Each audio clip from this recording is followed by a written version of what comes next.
Estamos começando mais um Escola da Graça Cast para você que já aprendeu todas as quartas-feiras a estarmos aqui sentados à mesa com o nosso pastor Aloísio Silva. Quero dizer para você que tem muitas participações do início do nosso podcast até hoje. Nós podemos dizer aí que multiplicou em todos os lugares. Então hoje tem participação do YouTube, do Instagram do pastor Aloísio, de todos os canais que você acompanha o nosso pastor. Por isso já segue ele. Eu vou começar no programa aqui dizendo para você, conecte-se ao pastor Aloísio para começar a beber da fonte do Espírito Santo, a fonte da palavra, e eu tenho certeza que você vai ser abençoado. Prontos para essa hora abençoada? Vamos juntos então, pastor Aloísio, que alegria nós estarmos unidos mais uma vez, motivo de muita festa nós estarmos aqui para falar da palavra do Senhor. O senhor está bem, pastor? Graças a Deus, pastor Guilherme, estamos cheios da graça, cheios do favor de Deus e alegres de estarmos aqui para mais um podcast. Aleluia, eu estou sabendo, pastor Aloísio, que os irmãos agora se agiganta a nossa lista de pedidos para participar do podcast. Nós vamos ter que pedir sabedoria de Deus para ver como é que tantos irmãos vão participar com a gente aqui, né, pastor? Eu acho que aqueles que fizerem a pergunta mais interessante. Bom, ótimo critério. Não é, preste atenção, não é mais inteligente, mais nada disso, é interessante, porque às vezes a pergunta mais interessante é feita pela pessoa mais simples. Verdade, a gente fica buscando aquela que é erudita, né, pastor? Isso é um engano. Aí alguém pergunta se no céu tem animais e depois o senhor vem explicar de onde veio um cavalo branco que Jesus desceu. Bom, eu só lancei isso aí como provocação. É porque tem gente que diz que não tem animal no céu, né? Que no céu não tem animal. Eu falei, olha, cavalo deve ter. Porque Jesus é montado num cavalo. Ixi, Apocalipse 19 fala isso. Cavalo angelical? Não sei, mas fala que é cavalo. Então, vamos ver, já eu vou falar a pregação de um pastor aqui que diz que o burrinho que Jesus entrou em Jerusalém se tornou o cavalo branco. Aí é mistério que envolve fogo, né, pastor? Talvez alegoricamente, com certeza, né? Porque entrar no burrinho é um ato de humildade, né? De mostrar que ele não veio como rei, imperador, ele veio como servo. Mas na sua segunda vinda, ele vem montado no cavalo branco. E esse era um quadro muito familiar para as pessoas da época de João, porque estavam habituadas com os imperadores romanos. Sim. E os imperadores e generais, quando eles voltavam de uma batalha, que eles tinham vencido os inimigos, eles traziam os inimigos presos para Roma e faziam a entrada triunfal. Essa palavra triunfal, triunfo, vem disso. Aí ele entrava na frente, montado no cavalo branco, e atrás os reis que ele conquistou. Então, quando uma pessoa da época de João via esse quadro, essa mensagem, ela entendia direitinho. Ele vai voltar agora como rei, como soberano, né? E vai trazer cativos com ele todos os outros reis. Essa palavra é interessante porque também é o que Paulo diz lá em Coríntios, quando ele fala, graças a Deus que sempre nos conduz em triunfo. Aleluia. Pois é. Como é que Deus nos conduz em triunfo? Qual que é a entrada triunfal de Cristo? É aquele que venceu e está entrando com aqueles que foram vencidos. E você sabe, de uma certa forma de ver, ser salvo é ser derrotado por Deus. Aleluia. É se deixar vencer. Aleluia. Você se deixa vencer, aí você vai fazer parte dessa procissão triunfal do Jesus montado no cavalo branco, aleluia. Ouvinte, aperta o seu cinto aí, rapaz. Você tá achando que isso aqui é o quê? Podcast Escola da Graça com o pastor Aloísio. O pastor, 30 segundos de podcast, eu já posso ir embora abençoado, aleluia. Pastor Aloísio, e havia realmente aquele costume de colocar os inimigos debaixo dos pés? Sim, você vê isso lá em Josué, perdão. E lá em Josué, quando Josué conquista aqueles reis, ele prende eles. Uhum. E aí, quando todos os príncipes das tribos chegam, ele então manda trazer esses reis que foram aprisionados, para que esses príncipes pisassem no pescoço, porque isso era algo simbólico, né? Significava o quê? Que ele tinha triunfado, que ele tinha vencido e subjugado aquele povo. Então, havia sim esse costume, quando não era coisa pior, né? Às vezes o negócio não era tão bom. Não era tão simples. Eu comecei tão rápido, não cumprimentei. Conosco aqui o pastor Marco Aurélio, pastor ali da Igreja Videira em Aparecida de Goiânia. O senhor está bem, pastor Marco? Muito bem, uma alegria, pastor Guilherme Rigonato, estar aqui participando do podcast da Graça, juntamente aqui com o pastor Aloysio, o pastor Luiz Rigonato, que também está aqui. Me sinto muito honrado em fazer parte. Aleluia. Pastor Luiz Rigonato, nosso pastor tirador. O senhor está bem, pastor Luiz? Vai, muito melhor agora com essa introdução. Eu digo como você. Se terminasse aqui, nós já teríamos sido abençoados por essa medida, para você ter noção do que vai ser esse programa. Então, eu desafio você a ser abençoado também, como nós, convidando mais pessoas, mas compartilhe isso com mais pessoas, porque certamente elas serão abençoadas com transformação. E esse versículo, eu até olhei aqui, confirmei a referência, é 2 Coríntios 2,14, eu não queria falar e me equivocar, diz assim: graças, porém, a Deus que em Cristo sempre nos conduz em triunfo e por meio de nós manifesta em todo lugar a fragrância do seu conhecimento. Aleluia. É muito interessante isso aqui. A interpretação mais usada é de que o triunfo é nosso, né? Deus me conduz em triunfo significa que Deus me faz vencer em todas as circunstâncias. Olha, isso também é verdade. Não dá para você questionar isso. Mas a palavra triunfo, não é? Significa o que eu acabei de dizer. Era a entrada em Roma do imperador que tinha voltado vitorioso. Então, ser conduzido em triunfo era ser conduzido naquele séquito, como um rei subjugado. Então, nesse sentido, ser conduzido em triunfo, a vitória é de Cristo. Ele venceu. A vitória é de Cristo. Ele venceu sobre a nossa vontade, nosso ego, nosso orgulho. Tem esse outro texto, pastor, que está em Colossenses 2,14, né? Que fala que quando Cristo cancelou o escrito de dívida que era contra nós, né? Ele removeu inteiramente, encravando na cruz. Aí diz: e despojando os principados e as potestades, publicamente os expôs ao desprezo, triunfando deles e contra eles na cruz. Aleluia. É a grande vitória, né, pastor? Então você pode ter essas duas interpretações perfeitamente. Eu só te contei uma outra interpretação que muitos não percebem. Que maravilha. Pastor, o inferno ficou em choque. Tem uma música do Diante do Trono que descreve teatralmente esse momento que Jesus chega, né, ali para tomar a chave da vida e aí de repente o diabo se assusta, né, e fala: meu Deus do céu, é o Filho de Deus vitorioso. E eu fico imaginando, pastor, no mundo espiritual deve ter sido algo parecido. Olha, é claro que a gente não tem condição de dizer isso, é licença poética. Sim. Mas eu acho bonito. Eu acho bonita essa licença poética, né? De Jesus entrar ali no Hades e pisar na cabeça do diabo, né?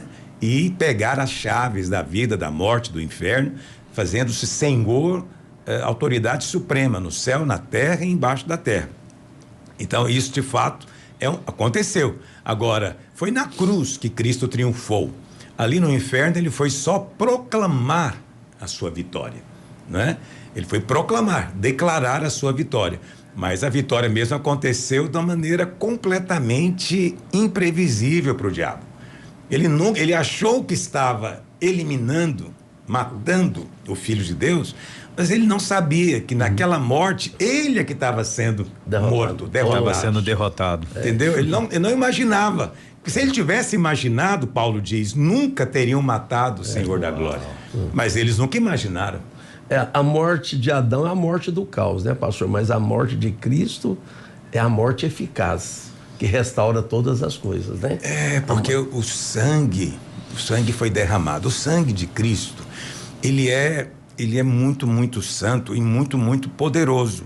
Poucas pessoas param para meditar nisso. Inclusive, hoje eu estava meditando nisso, e uma das profecias mais importantes, né, de Isaías, que diz que eis que a virgem conceberá. Né? A virgem concebendo significa que o marido não participou. Então, José não participou com nada.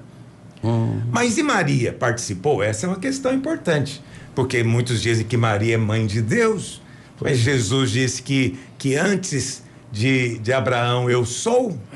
Então não pode ser, hein? Como é que ela pode ser mãe de alguém que já era, antes dela nascer? Aleluia. Não é verdade? Então ela não pode ser mãe de Deus. Ela foi um instrumento de Deus para gerar a Cristo. Mas você sabe, nem mesmo Maria participou. Porque hoje a ciência já mostrou. Não foi o óvulo de Maria que foi fecundado pelo Espírito? Não pode ter sido. Porque se fosse o óvulo de Maria, Maria tinha a natureza pecaminosa. Cristo teria também. Entendi. Então o diabo teria algum tipo de ascendência sobre ele. Mas Jesus disse: aí vem o príncipe deste mundo e ele não tem nada em mim. Nada. O que aconteceu foi que o Espírito Santo colocou no ventre de Maria um óvulo fecundado. No céu. Entendeu? Isso é uma coisa muito poderosa, porque é totalmente sobrenatural, não é desse mundo. É porque tem pessoa que diz assim, mas isso não, como que poderia isso acontecer? Na ciência diz que não tem, mas Deus tem 1 milhão de maneiras, né, pastor? Não, como Deus faz as coisas, a gente não precisa preocupar. Deus é poderoso para fazer muito mais do que você é capaz de imaginar. Amém. É claro, né? Agora, isso não, veja bem, não estou dizendo que Jesus não era homem. Ele não era um anjo, nada disso. Não, ele era homem, nascido de mulher. Humano, entendeu? Só que gerado pelo Espírito Santo. Agora você vê, a mulher, quando ela vai dar à luz, quando ela fica grávida, né? Durante a gestação, o sangue da mulher não circula no bebê. Verdade. Pois é. Entendeu? É um sangue novo ali. Isso, que tá aí nascendo. tem a placenta que serve de ligação entre os dois. Aí o sangue da mulher passa e leva nutrientes. O sangue do menino ou do bebê passa e deixa, vamos dizer assim... As excretas, né? Aquele seria a urina. Excretado, exato. E o sangue dela deixa o alimento e leva isso. É fantástico. Mas não tem uma troca. Verdade. Entendeu? O sangue da mãe não é o mesmo sangue do bebê. Às vezes até nascem com fator RH diferente, que quase sempre é um problema. Então, isso tudo a ciência provou hoje. Né? Agora você veja bem, voltando à questão do sangue, né? Eu fiz uma digressão muito grande para dizer o quê? Quando Deus coloca aquele óvulo que depois vira um embrião, que depois vira um feto, depois vira um bebê, o sangue que surge ali foi gerado por Deus. É a vida do próprio Deus. Amém. Que foi colocado. Então a gente não tem noção do tamanho desse sangue. Glória a Deus. Do alcance dele. É o sangue da divindade, né? Porque é alguém maior do que o somatório de todos os homens de todas as épocas. Sim, porque o sangue dele alcança todas as eras e alcança todos os homens que creem. Então, ele é muito maior, o sangue é muito maior. Essa compreensão é para nos levar à adoração. Glória e nesse Deus, tempo de Natal, focarmos a nossa atenção no Salvador. Tem muito tempo que eu tenho insistido com as pessoas, né? Não diga mais Feliz Natal, né? Como um sinal de que você quer realmente centralizar Cristo, né? Diga Feliz Dia do Salvador. Amém. Porque o Natal está muito associado com Papai Noel, né? Com renas, duendes e etc. Mas as pessoas lembram um pouco de Jesus aí fora. Então nós temos a função de lembrá-los. Essa é uma boa maneira. Então, você que está nos acompanhando, proponha-se no seu coração esse ano mandar uma mensagem dizendo Feliz Dia do Salvador. Amém. Aleluia. Amém. Essa estratégia é poderosíssima. Pastor, então já vou colocar aqui a pergunta da Geuli Uzumaki. Foi inclusive lá pelo YouTube, né? Então as pessoas enviam tanto no Instagram do pastor, esse foi no canal do YouTube do pastor Aloísio. Pastor, a paz, recentemente ouvi uma pregação do senhor sobre como permanecer debaixo do favor. Que mensagem sábia. Sempre pedi para Deus um evangelho que estivesse de acordo com o Novo Testamento, porque eu percebia que muitos ensinamentos que eu ouvia tinham alguma coisa que não batia com o que eu conhecia sobre o evangelho da graça.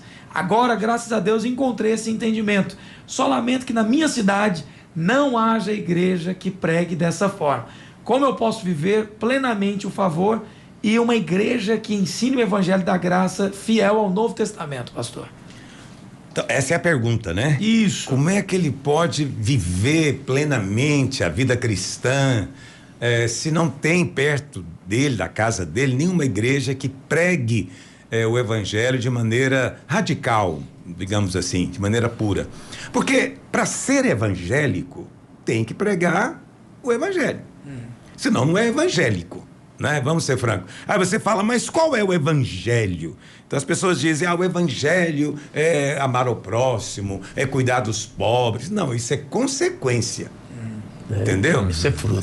Isso é consequência. Outros dizem, não, o evangelho é a libertação, restauração dos casamentos, né? Prosperidade. Também isso não é o evangelho, isso é consequência do evangelho. O evangelho é muito simples, é que Deus tomou a iniciativa, nos amou, e nós que não podíamos subir, Ele desceu a nós. Amém. Em Cristo. Amém. E Cristo, por meio da sua morte e ressurreição, venceu o pecado, venceu a morte, nos concedeu redenção eterna e agora podemos compartilhar com Ele da glória. Então veja, eu desconheço um pastor que não crê nisso.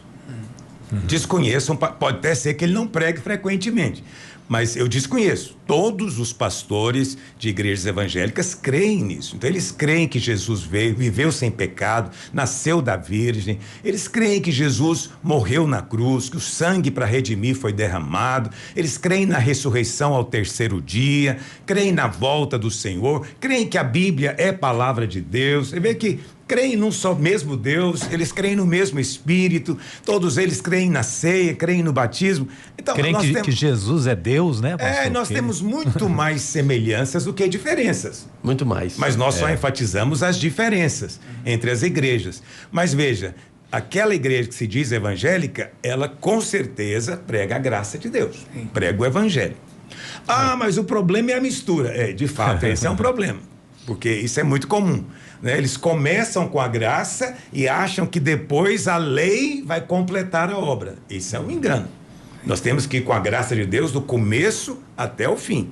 Aquele que é poderoso para te salvar, é poderoso para te santificar e vai ser poderoso para te glorificar. Amém. Tudo é obra dele. É que na nossa cabeça tem a nossa parte. Então, essa coisa de pregar a parte humana é que é a mistura. Né? Domingo você vai para o culto, o pastor, em vez de falar do poder de Cristo, do que Cristo faz, ele fala do que você tem que fazer. Ele te dá 5 fórmulas, 5 passos, 5 chaves, 7. Por quê? Porque você tem que fazer. E aí quando aparece alguém dizendo, olha, ele já fez. Você tem apenas de crer no que ele já fez. Aí dizem, não está pregando o evangelho. Como assim? Nós estamos, na verdade, pregando o evangelho. Veja, uma inversão de valores.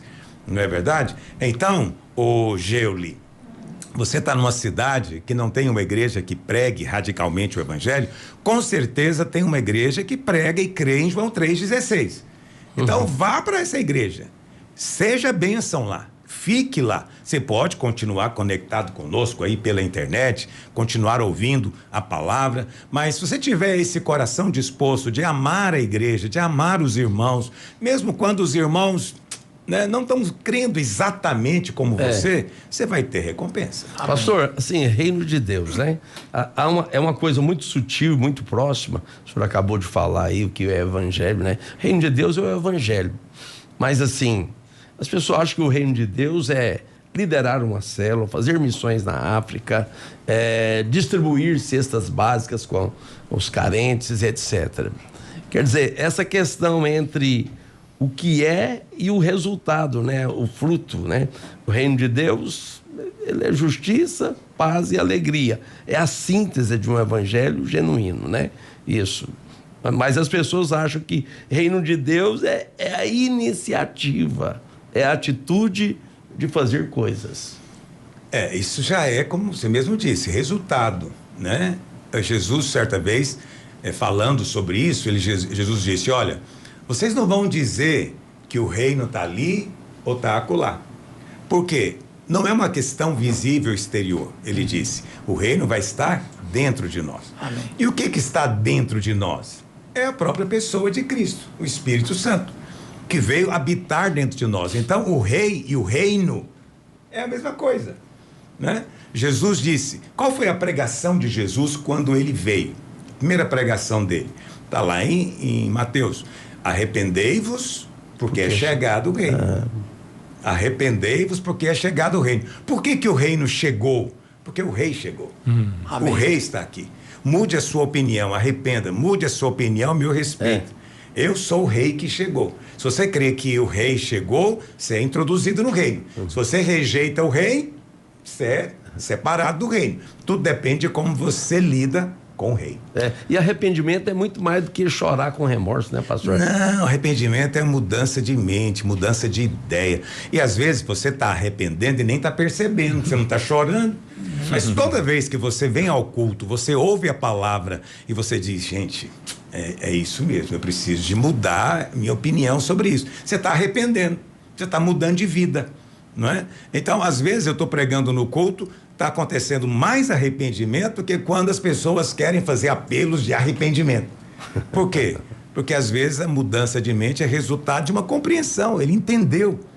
E você sabe, essa mudança de mente pode vir acompanhado de um momento, vamos dizer assim, compenetrado, pensativo, mas também pode vir acompanhado de festa. Sim. Quando a pessoa entende que é de graça, que ela não está mais debaixo do jugo, né? Que agora Jesus veio e ela pode desfrutar, ela pode sentir alegria.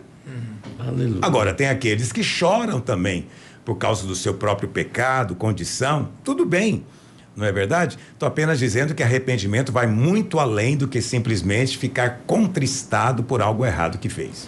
Pastora Luiz, dentro disso, o senhor atribui muitas vezes, muitos crentes, né, vivendo uma vida frustrada na igreja, com essa mensagem de que você precisa fazer algo, né? Você entende que começa pela graça, mas depois você é ensinado, né, os passos que você tem que fazer, principalmente nos dias de hoje, né, onde os coaches estão dentro das igrejas ensinando, né, passos que você precisa fazer e que acaba resultando, né, em muitas pessoas assim uma vida frustrada cristã, porque ela não consegue fazer, não consegue ser bem-sucedida, mas quando você olha para os crentes da igreja primitiva que desfrutaram realmente de uma vida, né, na graça, eles se preocupavam mais, na verdade, em servir ao Senhor, pregar o evangelho, desfrutava realmente dessa graça e não se preocupava tanto em fazer coisas para agradar a Deus. Sim, porque não havia troca, no evangelho não há troca. A salvação te é dada, Deus te dá. E quando Deus dá mesmo. Deus não dá e pega de volta.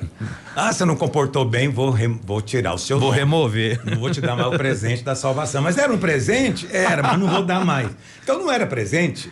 Porque se depende do meu merecimento, não é presente. Não é. Não é, ué. Se eu estou merecendo, é uma dívida, uma obrigação do outro. Outro dia eu estava pregando aqui na igreja dizendo, né, do significado de uma verdadeira oferta. Uma verdadeira oferta, em primeiro lugar, ela não pode ser dada para manipular a pessoa que recebeu. Então, muitas pessoas querem ofertar a Deus para manipular Deus. Como às vezes querem fazer comigo. Eles trazem uma oferta e depois eles chegam com uma reivindicação. Pastor, eu dei uma oferta aí, não sei se o senhor viu, tal, mas agora eu estava precisando muito disso. Quer dizer, ele não deu. Ele queria me controlar através da oferta dele. Tem gente que acha que faz isso com Deus. E uma vez Deus, que ele deu algo para Deus, Deus só disse, Senhor, te dei a oferta, agora eu quero saber o que o Senhor vai fazer. Peraí, isso não é oferta, não foi dado. Mas as pessoas ficam pensando que eu estou falando de oferta humana. Não, eu estou falando de Deus. Entendeu? A Bíblia fala que Deus amou o mundo de tal maneira que deu, ele enviou, ele deu. Amém. Entende? O dar de Deus também não é para você, para te manipular. Agora que eu te dei a salvação, agora você está obrigado a fazer isso. Não, você é livre. Todos aqueles que vieram a Cristo foram liberados. Né? Ele não curou alguém, depois da cura, falou para a pessoa, agora que eu te curei, você vai me seguir. Nunca. Não, ele sempre vai em paz. Né? Lembra daquele endemoniado gadareno, o cara mais endemoniado da Bíblia? Ele implorou para seguir, o Senhor falou, não, vai para sua casa, vai testemunhar os grandes feitos de Deus na sua vida. Né? Que coisa maravilhosa. Livremente, né? Livre. Você já reparou que todas as vezes que Jesus ele fazia uma obra numa criança ou num jovem, como é o caso do filho da viúva de Naim, crianças que vinham a ele para ser abençoado, a Bíblia fala que ele sempre devolvia para os pais. É verdade. Entendeu? Ele não pegava para ele, não, agora que eu curei esse menino, ele é meu, vai ficar aqui comigo. Não, ele devolvia. Por quê? Porque quando ele dá mesmo. Mas em muitos lugares estão ensinando um Deus manipulador. Sim. Né? E que não é verdade. Agora, veja bem, por que você está dizendo que cria um monte de gente frustrada? Porque quando você vive na lei, o que é a lei? Você faz para merecer a bênção. Se você não fez para merecer a bênção não virá. Pelo contrário, se você fez o que é errado, vai vir juízo. A mão de Deus vai Porque pesar as sobre pessoas você, né? creem muito em juízo. Né? Mas não creem no favor. Isso é... Outro dia eu estava brincando com um irmão que pelo WhatsApp ele me mandou uma mensagem dizendo: pastor, eu não estou sentindo que Deus me ouve. Eu acho que Deus não está ouvindo a minha oração. Eu respondi: não, irmão, isso é impressão sua, é só emoção ou sensação humana. Ignora isso e fica só com a fé. Ele falou: pastor, você não está entendendo. Tem um céu de chumbo, de bronze na minha cabeça. Eu falei: então tá bom. Então vou fazer o seguinte. Deus não está ouvindo a sua oração, não, né? Então agora você vai me fazer o seguinte: você vai amaldiçoar Deus. Você vai erguer a sua voz e amaldiçoar a Deus. E aí ele ficou um tempo sem responder e mandou mensagem: não posso fazer isso. Por que não pode fazer? Porque se eu fizer, ele vai ouvir. Ou seja, ele consegue crer na praga, no juízo, mas não consegue crer na graça. Na bondade. Que Deus vai ouvi-lo sem ele merecer. Meu Deus. Entende? Esse é o problema da lei. Aí quando você vive na lei, só é possível ser dois tipos de crente. Ou você é um crente sincero, porém frustrado, que você não consegue cumprir, ninguém consegue. Entende? Ninguém consegue. Mas nós temos que ser imitação de Cristo. Eu sei que tem os pregadores que pregam que nós temos que ser, é claro que ele é o padrão para nós, mas se for no sentido de merecer a bênção, você está enrolado. Porque Cristo cumpriu toda a lei. Você não pode cumprir toda a lei para merecer a bênção, não é verdade? Então, vai ser um crente frustrado. Ou vai ser um crente hipócrita, que fica passando para os outros a imagem de que ele cumpre, que ele é fiel. Mas não é. Ninguém é. Ele é só um fariseu arrogante dentro da igreja. Não estou dizendo que ele não é salvo, mas é fariseu. Se tornou um religioso, né, pastor? Pastor, mas o problema é que isso é pregado, viu, pastor? Isso é lamentável, abertamente nos púlpitos da igreja do Brasil e dos outros países, né? Infelizmente, o legalismo é uma praga. Não se tem entendimento que, como diz Romanos 11, 29, né? Porque os dons, né? A vocação de Deus e os dons são irrevogáveis, né? Quer dizer, irrevogável é que Deus não se arrepende daquilo que ele fez, nos dando graça, favor infinito, né? Agora, pastor, a graça também, ela não se entende claramente se não for pelo Espírito de Deus, né, pastor? Não, a lei comporta bem, você é abençoado, comporta mal, você está enroscado. Não tem fé envolvido nisso. Não, pastor. e nem tem necessidade de revelação. Qualquer ímpio sabe disso. Eu costumo dizer que até a minha cadela lá em casa sabe disso. Desde quando ela comporta bem, quando ela comporta mal, ela sabe o que virá e ela já espera. É verdade. Então não precisa de nenhuma revelação especial para entender isso. Por que o mundo resiste tanto à mensagem da igreja? Porque estão pregando isso. Aí você prega para o ímpio que comporta bem, recebe o bem, comporta mal, recebe o mal. Ele fala: qual que é a vantagem?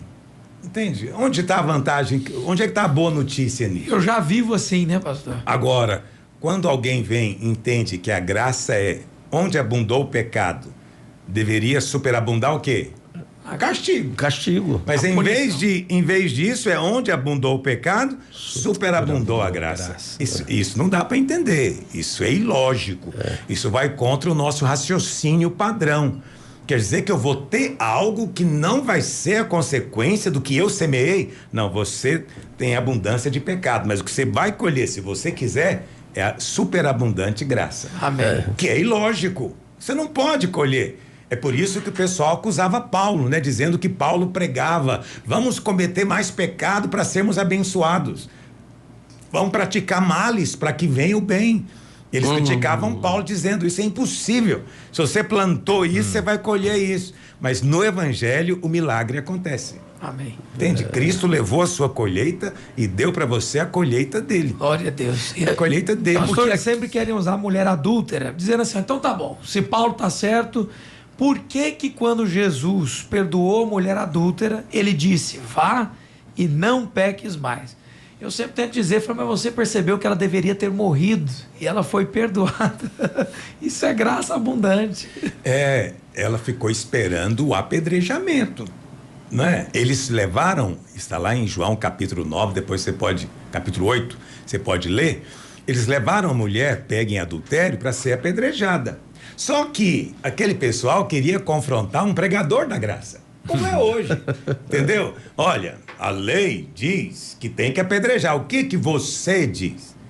Se Jesus tivesse dito, se a lei diz, então apedreja. As pessoas que criam na mensagem ficariam confusas. Fala, mas espera aí, não estou entendendo. Ele está pregando uma coisa, agora está dizendo que vai condenar. Está se contradizendo. Ele não podia fazer isso. Ele é mais um, né? Mas como ele veio para cumprir a lei, ele também não pode contradizer Moisés. Então, ao invés de julgar a lei e ser julgado, ele colocou no ombro de cada um. Entende? Você está qualificado para condenar? Entende? Quem é que pode condenar? Só quem não tem pecado. E naquele caso, Jesus era o único que podia, né, pastor? Ele é o único que podia, porque todos foram embora, né, tomados pela consciência, e ficou Jesus sozinho com a mulher. Quer dizer, ela foi na expectativa de morrer, você falou certo. E ela nem pediu clemência, né, pastor? Porque ela se sentia culpada também. Ela sabia que era culpada. Entende? Foi pega em flagrante. Você não pode negar, dizer, foi um engano, eu estava aqui por engano, cheguei sem querer, não dá. Foi pega em flagrante, estava desnuda, enrolada no lençol, que coisa terrível.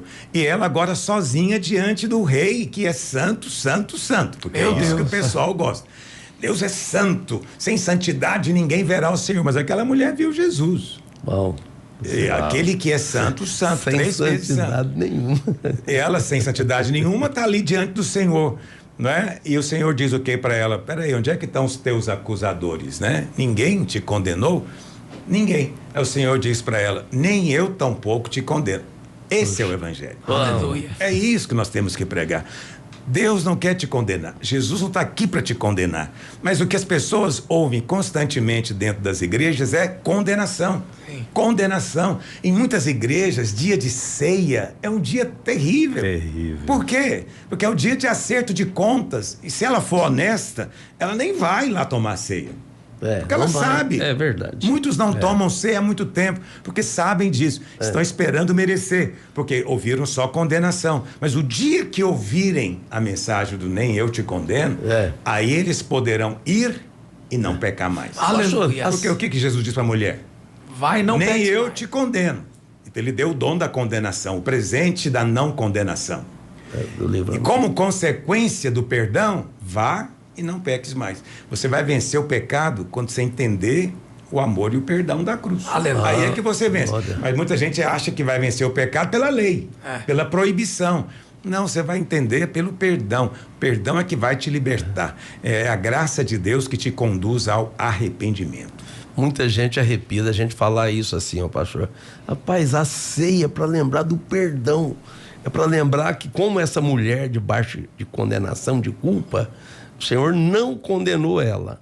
E a ceia é a proclamação da maior obra da divindade, né? Que é o perdão do pecado de todo aquilo que crê. Potencialmente a humanidade inteira, porque é o poder de Deus, né, pastor? Sim. Mas a gente falar isso, no dia da ceia, me pergunto isso. Mas se eu pequei no dia da ceia, eu posso participar da ceia? Então, que dia que você não peca? Qual é o dia? Então, que dia que você pode participar da ceia? E outra, qual a E quem distância do pecado? Faz um ano, um mês? Quanto tempo? O tempo apaga pecado. E quem é digno, né, pastor? Quem então é digno? Então, veja, essa questão de você achar que tem que estar qualificado por você mesmo para participar da comunhão com Deus, esse é o centro da lei. Isso é o ápice de ser legalista. Entendeu? Então você viu o seu pecado, você não merece e você não vai participar. Não é isso que é o evangelho.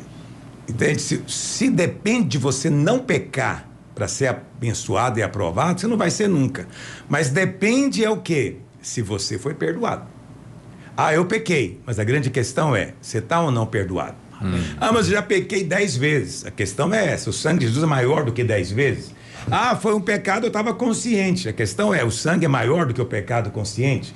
Então, quando você entende o poder do perdão, isso é que vai gerar a vida cristã genuína. Aleluia. A vida abundante, né, pastor? É horrível você ir para o culto com medo de Deus, né? Agora ele morreu, né? Hebreus 2,14 fala que ele na cruz, ele destruiu aquele que, pelo poder da morte, mantinha escravo os homens pelo medo.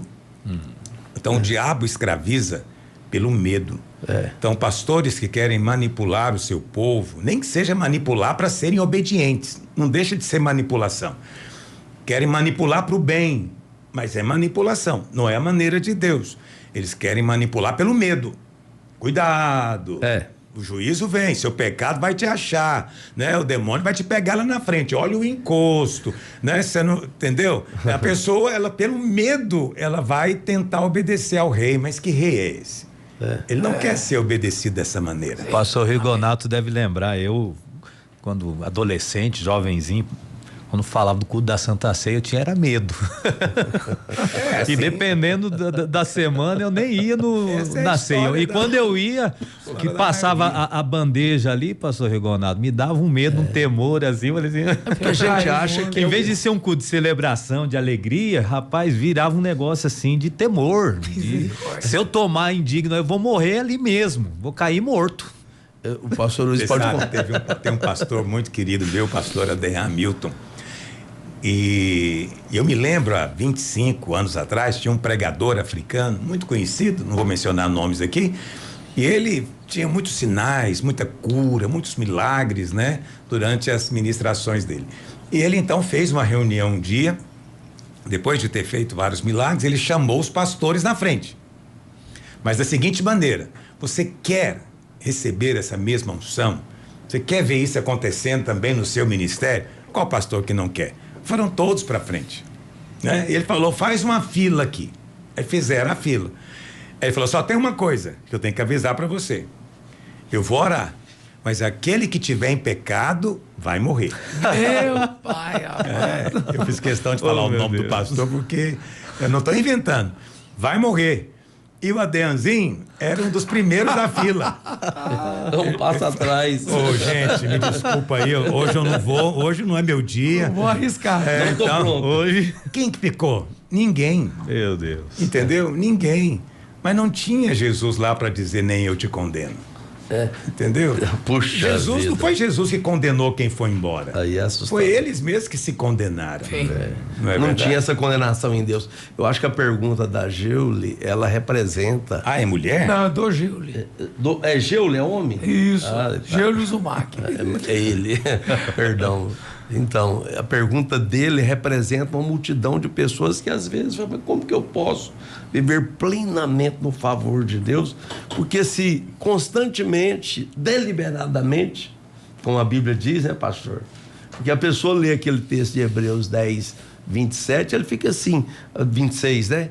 Ah, lá diz: se eu viver deliberadamente no pecado, depois de ter o pleno conhecimento da verdade, Já não resta. já não resta mais perdão, mas expectativa Mas o que de que fogo sobrou? vingador, Expectativa de juízo. de juízo. Então, como é que os crentes vivem? Nessa expectativa. Sempre, Meu Deus. né? Porque eles pecam deliberadamente. Pastor, liberta esse verdade? povo então.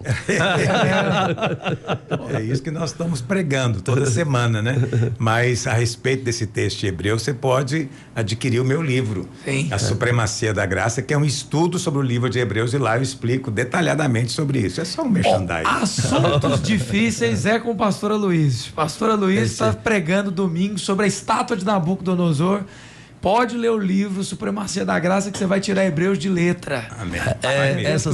Essas questões aí, você vai positivamente se escandalizar, ficar estarrecido, para você entender que isso aí é outra coisa, viu? Não é bem isso que você está pensando. Exato. Não é bem isso que parece ser. A quem que tiver curiosidade, quiser já adquirir o livro, entra lá. Pastor. amspublicações.com.br. Lá tem todos. Pastor, a Bíblia tem dessas coisas, né? Aqui é literalmente um enigma. Eu hoje, graças a Deus, eu já compreendo. Mas eu mesmo tinha pregado que era isso aqui. Sim, porque é isso que está escrito à primeira vista. É a primeira vez. Mas a palavra de Deus tem que ser sempre entendida no seu contexto. Isso. Contexto é uma chave fundamental. E qual que é o contexto do livro de Hebreus? Era que aqueles crentes hebreus, eles estavam sendo atraídos a voltarem para o judaísmo. Deixarem Cristo e voltarem para o judaísmo. O autor de Hebreus diz, olha, se você voltar para o judaísmo, você está rejeitando Cristo, só há perdão em Cristo, só debaixo do sangue de Cristo. Isso. Não tem perdão mais por sangue de animais. E você quer voltar para lá? Então saiba, o seu pecado permanece. Então, pecar deliberadamente é rejeitar a Cristo. Quando você rejeita a Cristo, o perdão não tem mais efeito na sua vida, seu pecado permanece. Sim. E sobre você permanece o que, diz Paulo? A ira de Deus. Sim. Entendeu? Mas e se você aceitou o perdão? Paulo diz, você foi salvo da ira. Glória a Entendeu? Deus. Como é que você pode crer em Romanos 5, 9, que diz que você foi salvo da ira, e não conseguir crer, né? E acreditar no oposto, de que tem a expectativa de juízo. Juízo é ira de Deus. Sim. Ou você foi salvo da ira, ou não foi. Então, se você foi, é óbvio que esse texto de Hebreus está falando de outra coisa. Pastor, o senhor fala também que muitos desses irmãos que estavam num processo, né? De salvação. De conversão. De conversão, estavam num processo de Muitos conversão. já tinham convertidos, né? E obviamente esses são os que recebem a parte, vamos dizer, elogiosa da carta. Mas a parte de exortação da carta era para aqueles que estavam ainda no meio do caminho. Eles tinham ido no culto, tinham percebido presença, tinham entendido a mensagem. Ele veio, morreu na cruz, nasceu da Virgem. Então, eles estavam no meio do caminho, mas ainda faltava uma coisa: eles se posicionarem, entendeu? Decidirem. Não, é isso. Cristo é o Senhor. Amém. Mas em vez de fazer isso, eles estavam olhando para trás. O autor de Hebreus diz, não faça isso. Né? Põe os seus olhos firmemente no autor e consumador da fé. Põe os seus olhos nele, que você vai chegar no final da corrida. Mas eles estavam de costas. Ninguém corre de costas, né? Aleluia. Pelo menos não pessoas normais. Sim. Pastor, explica uma coisa, assim, acho que vai esclarecer muitas pessoas que têm dúvida. A gente falando de graça, o senhor tem se tornado um ícone nacional de um pregador, né? Que prega a graça de Cristo e tem abençoado multidões. Mas Mateus 7, né, versículo 14, diz com muita clareza, porque estreita é a porta, apertado o caminho que conduz para a vida. E são poucos os que acertam com ela. Então são poucos os salvos, é isso que está dizendo? Não pode ser. Não pode, né? Não pode ser, porque João viu uma multidão que ninguém pode contar. Verdade. Tá certo de isso? salvos, né? Tô certo? Sim. Tá certo. Era uma multidão como a areia do mar, Então, diante do trono. a grosso modo, então, nós temos uma contradição aí? Pois é, seria uma contradição. Quer dizer, esses poucos são como a areia do mar? Então, é um negócio meio estranho. Então, é claro que esse texto, obviamente, não está falando de salvação, não é? Mas ele está falando desse aspecto, sim. As pessoas, às vezes, falam, a graça, ela é muito, como é que eu vou dizer, fácil, é coisa de novo convertido, né? Desse tipo. Mas, na verdade, é o contrário. Entende? Ela torna a porta estreita. Porque ou você larga tudo lá fora, ou você não pode entrar. Não, mas eu consigo fazer. Então, você fica fora. Só entra quem não consegue. Ah, mas eu ainda acho que eu mereço essa bênção. Não, você fica fora. Porque aqui é só para quem entendeu que não merece. Entendeu? Então, isso é uma porta estreita. Poucas pessoas percebem isso. Mas aceitar a graça envolve ele renunciar a uma série de coisas que ele falou, que ele ensinou, e ele vai ser tido como alguém contraditório, que está voltando atrás, não tem personalidade, é um Raul Seixas da vida, uma metamorfose ambulante. Está sempre mudando. Deus que me livre. Aí ele não quer. Aí ele pega, né? Topa com a porta, fazer o quê, né? Enquanto ele não aceitar que é só esse o caminho, não consegue, né, pastor? Não. Vamos fazer o seguinte, um rápido intervalo aqui no Escola da Graça Cast. Na volta, o pastor Luiz vai comentar uma notícia do Arsenal. O Arsenal é um time inglês, britânico, e tem um grupo chamado Irmãos da Bíblia, Bible Brothers. Vamos entender como eles leem a palavra de Deus antes de cada partida e o que isso tem interferido aí nas partidas desse time chamado Arsenal. Não sai daí, a gente já volta.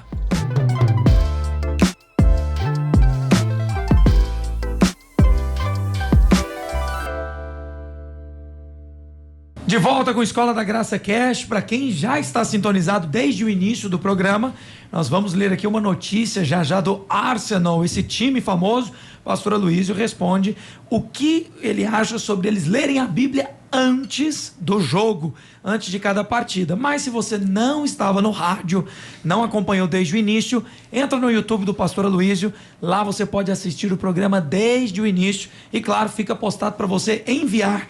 Tem irmãos que precisam ouvir essa resposta, seja você o canal de bênção para mandar para eles.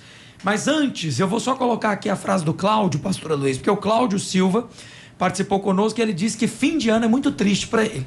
Veja só então como ele disse para o nosso pastor: pastor, a paz, queria saber se é normal perder o ânimo nesse período do ano. Natal e Ano Novo eu me sinto muito frustrado e até fracassado. Situação piora porque minha esposa ainda joga na minha cara que crente não pode ter esse tipo de comportamento. Pastor, eu fico triste comigo mesmo. Oro e peço para Jesus forças para continuar. Mesmo tendo feito tudo que eu precisava durante o ano, todo ano é a mesma coisa. Como um cristão deve fazer quando o fim de ano traz esse peso emocional e sensação de não ter sido bom o suficiente, pastor? O problema não é o Natal, que você colocou aqui, nem é o Ano Novo.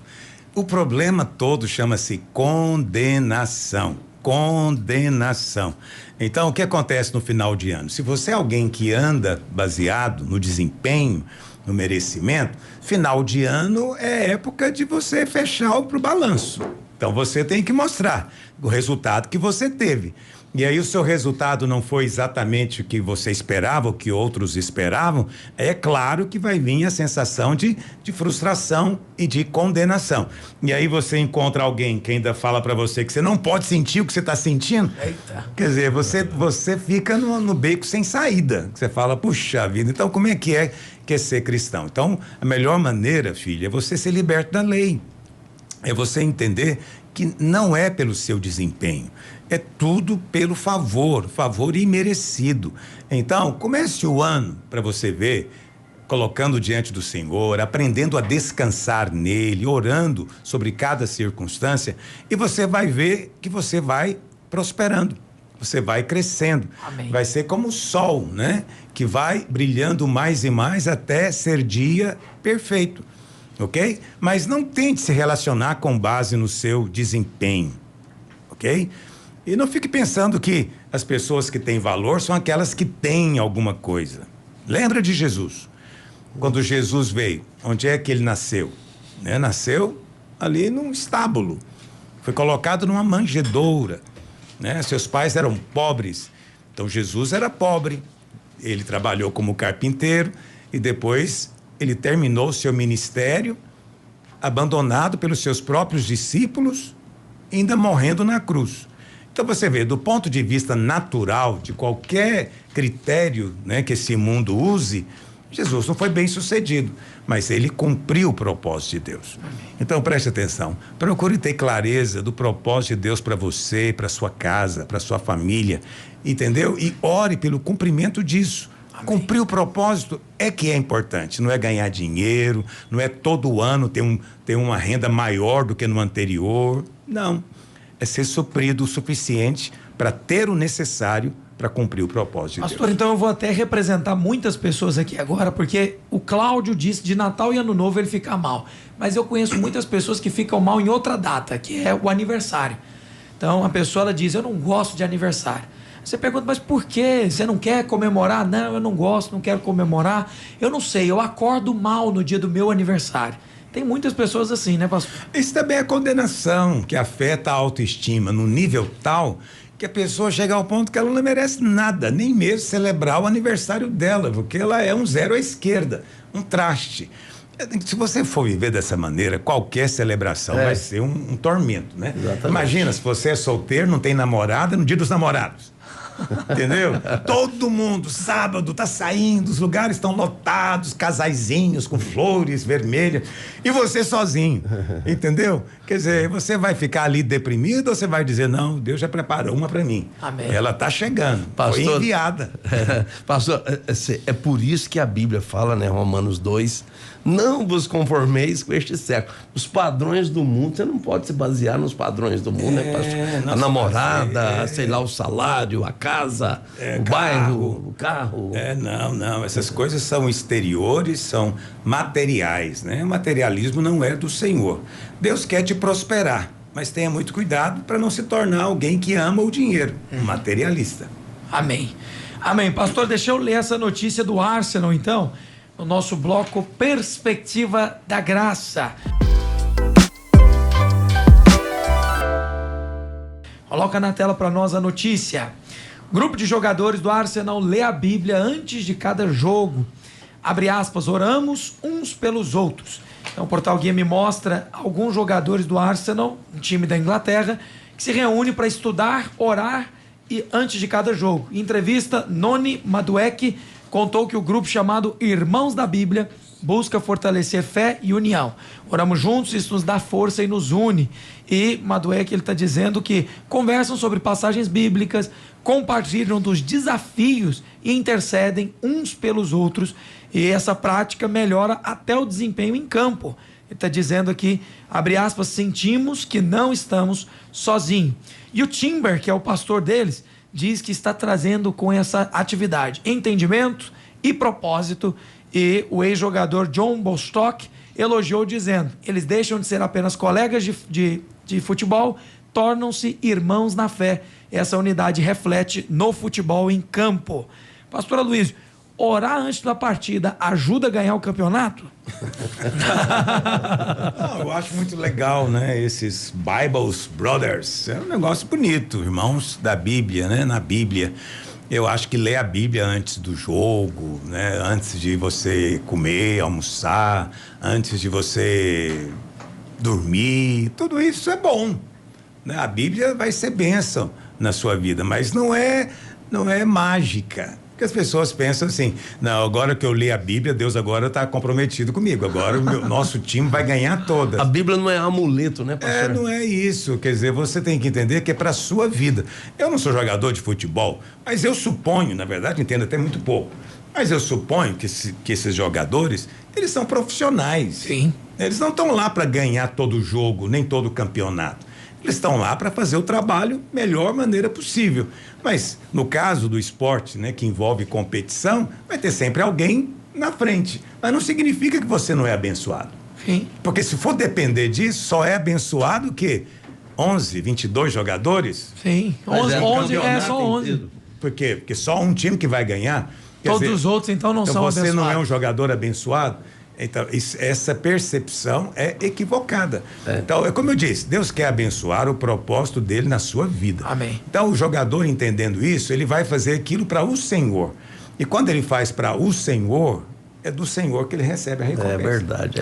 Pastor, houve um movimento, né, na década de 80, 90, os atletas de Cristo, onde eles usavam, né, essa questão da palavra, de orar, na verdade, para evangelizar os amigos, evangelizar os outros jogadores, e isso teve uma repercussão grande nessa época, né, pastor?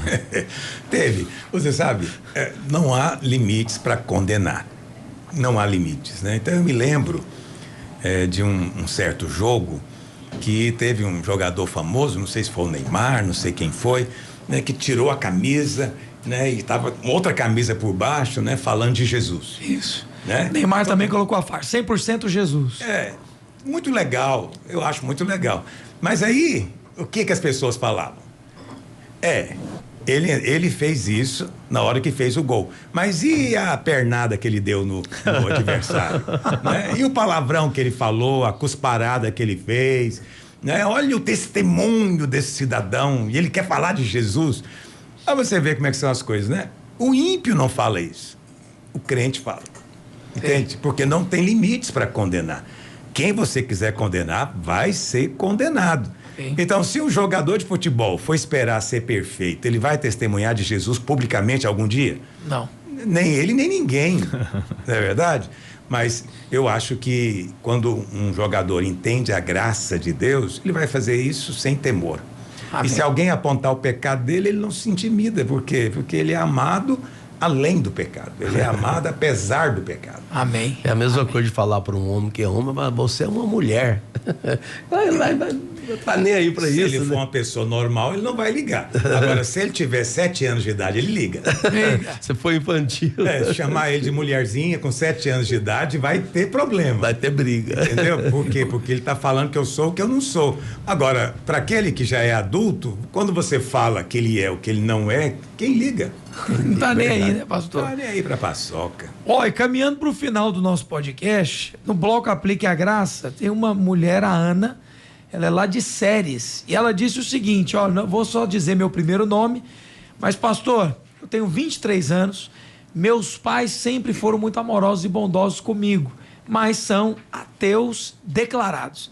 Cresci sem referências cristãs, sempre senti um vazio no coração. Até uma colega de trabalho da igreja videira começou a falar sobre Jesus, sobre como a vida foi transformada. Desde então, tenho acompanhado as suas pregações, pastor. Ouvi boa parte das mensagens do jejum 21 dias, me tocaram profundamente. Mesmo assim, eu sinto culpa e confusão. Como se seguir a Cristo fosse abandonar meus pais, que sempre foram bons comigo. Tenho vergonha de procurar um pastor aqui em Séries, mas desejo aproximar de Deus. É normal essa culpa e confusão, pastor? Como conciliar seguir Cristo e o dever de honrar meus pais? Então, Jesus disse, né, que se você amar pai e mãe mais do que a ele, então você não é digno dele. Em que circunstância você pode cair nesse erro? Essa é a principal, no momento de conversão. Então, seu pai e sua mãe vão dizer para você, você não pode seguir a Jesus, nós nem cremos em Jesus, né? Ou você não pode seguir porque essa não é a religião da família, né? Você está traindo a nossa tradição, você é isso. Então, é natural que venha o conflito.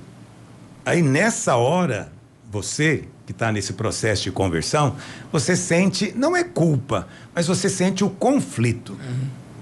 Será que eu faço errado em avançar, mas também faço mais erro ainda em retroceder, né? Para onde eu vou?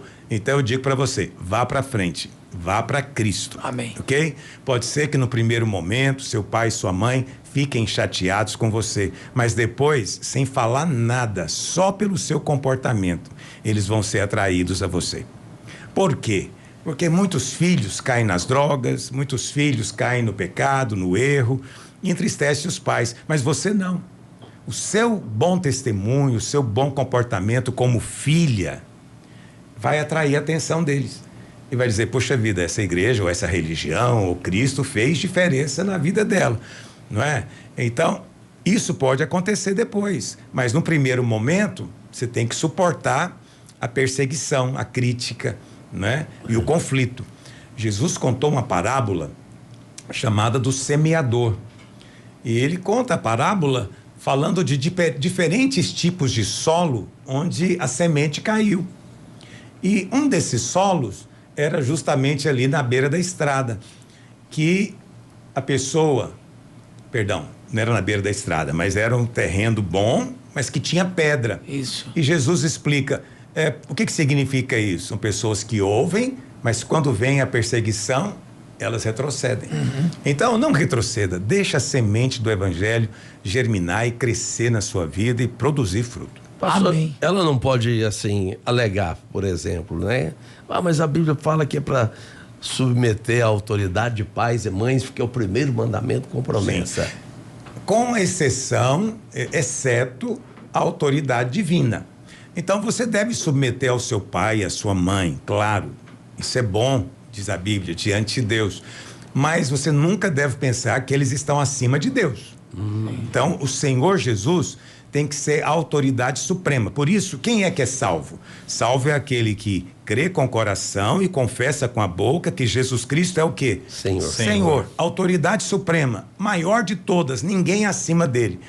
Quer dizer, isso é que traz a salvação. Mas aí, se você crê que seu pai e sua mãe estão acima dele, isso gera uma contradição.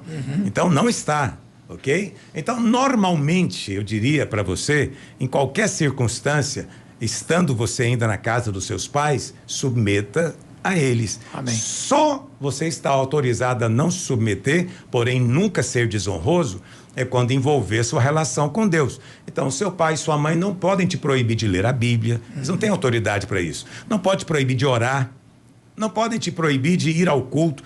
Essas coisas estão além da autoridade deles. Não é? Mas se mesmo assim eles quiserem usar de autoridade, aí é uma situação em que você continua honrando, você continua submetendo, mas naquele momento você vai desobedecer. Você não vai contrariá-los. Então, às vezes precisa de contrariar o pai e a mãe. Não são todos que passam por esse conflito, mas eu diria talvez a maioria. Entra no texto que Jesus disse, pastor, aquele que não aborrece pai, não aborrece mãe.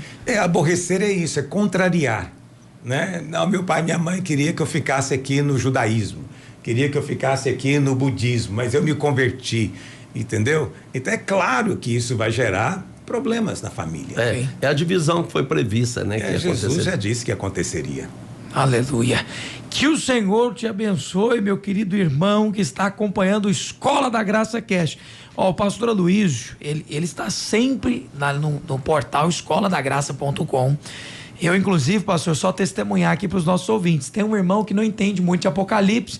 Ele veio e falou assim, me sugere alguma coisa, me ajuda. Falei, vou te dar uma sugestão assim, nota 1000. Você que está pagando Netflix caro aí, você acha que Netflix é bom.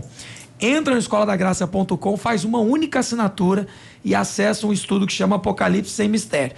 O irmão já está assistindo e ele fica compartilhando comigo.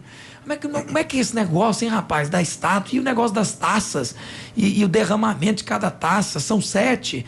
Então, essa curiosidade dele foi sanada lá no portal escoladagraça.com. Pastor, tem estudo de tudo quanto é tipo de livro na Bíblia, né, pastor? Não é tão amplo assim, mas eu diria que a gente aborda os temas. Sim. Né, de toda a palavra. Mas livros a gente vai chegar lá. No começo do ano agora eu devo ministrar Gênesis, depois Aleluia. Lá pro meio do ano talvez Êxodo, e assim a gente vai ainda ministrar muita coisa. Do estilo de Hebreus, Supremacia da Graça, pastor? No estilo. Que benção. Vou tentar fazer em 20 minutos. Vai ser um tempo poderoso. Glória a Deus. E no próximo podcast, eu quero já deixar aqui amarrado para a gente fazer, pastor Luiz compartilhar essa experiência de ter ido para estar com Joseph Prince lá, né, em Singapura, e como foi a nossa participação especial dele aqui na conferência Next Level. Pastor Luiz vai, inclusive, dizer aí de novidades que vêm por aí. Tem um lançamento da nossa igreja Videira Praça da Bíblia. Então, no próximo podcast nós podemos falar de tudo isso, né, pastor? Pode, com certeza, vamos falar. Então, combinado.